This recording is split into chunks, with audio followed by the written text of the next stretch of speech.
Hello everyone, welcome back to the channel. Hope you are doing well and fine. And in today's video, I'll be showing you how to upload tickets to SeatGeek. So without wasting any time, let's just jump right on the video and make sure to watch this video till the end and follow the steps as well. In order to upload tickets to SeatGeek, what you need to know is SeatGeek supports two upload methods, that is PDF ticket upload and mobile ticket delivery transfer after sale. You cannot upload screenshot of mobile barcodes, so the first method is upload PDF tickets if you have PDFs. To do it, simply head over and open up your SeatGeek application and be sure to be signed into your account, or you can use the browser on the SeatGeek.com website as well and sign in there. Then once that's done, what you need to do now is simply tap on tickets on the bottom of your screen, then select sale. Then once you're inside sale, search for your event, then click on sell tickets. Then enter the ticket details like section, row and seats, and when prompted, choose upload PDF. Then upload the PDF file of the ticket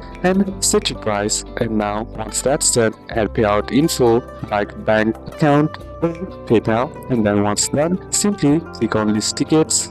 In PDF, apps are delivered automatically when sold. Next method is upload or sell mobile tickets, app Ticketmaster, AXS, etc. This is the most common method. So what you need to do is sign in to your SeatGeek.com on your web browser or simply in your app, and then tap on tickets once again, and then tap on sale on the top left corner of the screen. Then find your event, click sell tickets, enter ticket details, and choose mobile transfer as delivery, and then list your tickets. After the ticket sale, SeatGeek emails you the buyer's email, and you must transfer the tickets from the original platform like Ticketmaster, AXS, etc.